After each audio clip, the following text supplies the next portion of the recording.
இருக்கிறீங்க நல்லா இருக்கிறீங்களா? இன்னைக்கு அஸ்வினி சீக்ரெட் சமையலில் சூப்பரான சாயங்காலம் ஸ்நாக்ஸு. என்ன ஸ்நாக்ஸ் பண்ணலான்னு பார்க்கலாமா? சிம்பிளான ஸ்நாக்ஸு பாருங்கள். ஒரு கப்பு அரிசி மாவு எடுத்துக்கோங்க. என்ன மாவு? அரிசி மாவு ஒரே ஒரு கப் எடுத்துக்கோங்க. லைட்டாக இதை வறுத்துக்கோங்க. இடியப்பம் இது அரிசி மாவு வீட்டில் அரைச்ச மாவாக இருந்தால் சூடு பண்ணிக்கோங்க லைட்டாக. அதே நீங்கள் கடையில் இடியாப்பம் மாவு வாங்கினீங்கன்னா பச்சரிசி மாவு அது நீங்கள் அப்படியே கூட போட்டு செஞ்சுக்கலாம். இது நான் லைட்டாக சூடு பண்ணிக்கிறேன். வீட்டில் அரைச்சது. வீட்டில் நாங்கள் பச்சரிசி போட்டு பச்சரிசி மாவு அரைச்சி வச்சுக்கிறோம். அதுதான் இது நான் செய்கிறேன். இந்த ஸ்நாக்ஸு சூப்பராக இருக்கும். ஈவினிங் ஸ்நாக்ஸு வாங்க. லைட்டாக சூடு பண்ணிக்கோங்க. பாருங்கள், லைட்டாக சூடு பண்ணிக்கோங்க. ரொம்ப சூடு பண்ணுவானா. லைட்டாக சூட் பண்ணியாச்சு. இதில் ஒரு சின்ன வெங்காயம் இருந்தால் ஒரு 4 எடுத்துக்கோங்க. இல்லைன்னா பெரிய வெங்காயம் ஒரு சின்னதாக 1 எடுத்துக்கோங்க. பூண்டு பல் ஒரு 4 பல். அவ்வளோதாங்க. இது லைட்டாக இதில் கொஞ்சம் சீரகம் போட்டுக்கோங்க. பாருங்கள், கொஞ்சம் சீரகம் போட்டுக்கோங்க. சீரகம் சின்ன வெங்காயம் இருந்தால் ஒரு 4 வெங்காயம் போட்டுக்கோங்க. இல்லைன்னா பெரிய வெங்காயம் 1 போட்டுக்கோங்க. சின்னதாக 4 பூண்டு போட்டுக்கோங்க. அவ்வளோதான் இது. சரிங்களா? இதில் தேங்காய் ஒரு 4 பீஸ் எடுத்துக்கோங்க. நைஸாக இந்த மாதிரி துவிக்கோங்க. அதே இதில் போடுங்க. எல்லாம் மிக்ஸி ஜாரில் போட்டு நைஸாக அரைக்கணும். தேங்காய் கொஞ்சம் போட்டுங்கன்னா நல்லா டேஸ்ட்டாக இருக்கும். இதே போட்டு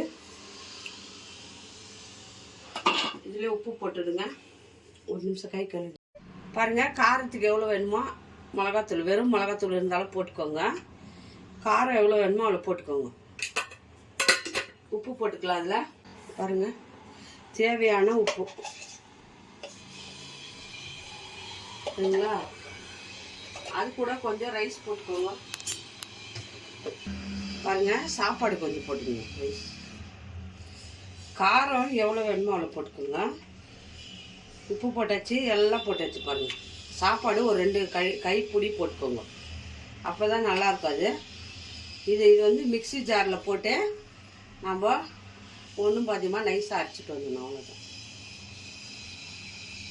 ஒரு நிமிஷம் கைக்கு பாருங்கள். அரிசி வறுத்ததுமே இது ஆஃப் பண்ணிடணும். நான் கடாயில் போடுறேன்ட்டு நீங்கள் அப்படியே ஸ்டவ்லேயே எரிஞ்சுட்டே போடாதீங்க.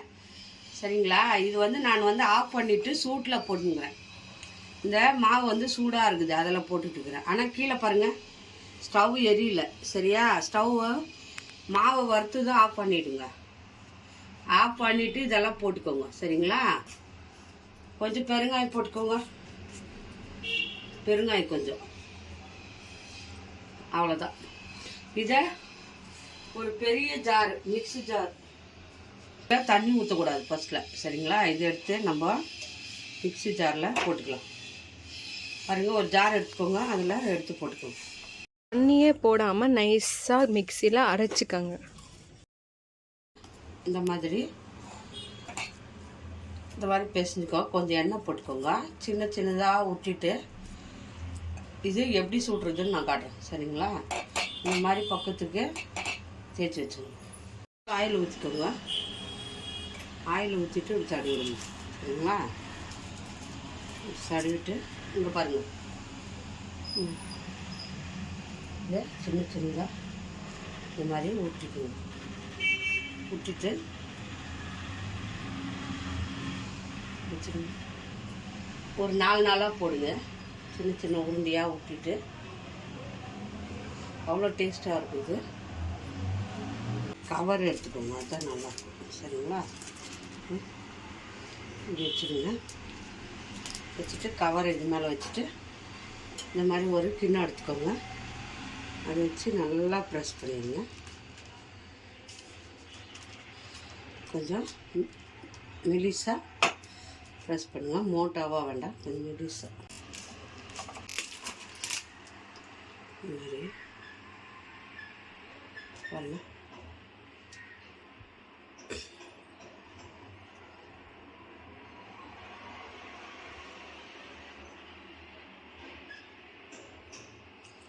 மாதிரி இப்படி தட்டிக்கோங்க. சரிங்களா? அவ்வளோதான், எல்லாத்தையும் தட்டிட்டு காட்டும் வச்சு இந்த மாதிரி ஊற்றிக்கோங்க.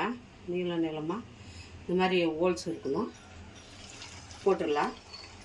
பாருங்கள் ஹோல்ஸு எல்லாத்தையும் போட்டுட்டு அப்படியே உடனே திருப்பாதுங்க, போட்டு விட்டுருங்க. இது மாதிரி ஹோல்ஸ் இருக்கணும், ரொம்ப நல்லாயிருக்கும் டேஸ்ட்டு. எல்லாத்தையும் போட்டு விட்டுருங்க. ஒரு 4-5 போடுங்க, அது வேகட்டும். அது வெந்ததும் உடனே திருப்பி விடக்கூடாது, ஒரு 5 நிமிஷம் விட்டு திருப்பி விடுங்க. பாருங்க அப்படியே வந்து நீங்கள் வந்து போட்டதுமே திருப்பி விடக்கூடாது. லைட்டாக இப்படி இப்போது லைட்டாக திருப்பி விடுங்க. லைட்டாக திருப்பி விடுங்க. சரிங்களா? லைட்டாக அப்படியே திருப்பி விடுங்க. ஒரு மாதிரி டேஸ்டியாக இருக்கும், சாப்பிட்றதுக்கு கூட நல்லாயிருக்கும். மேலே பார்த்தா மொறுன்னு இருக்கும், உள்ளே சாப்பிட்றதுக்கு அவ்வளோ டேஸ்டியாக இருக்கும்.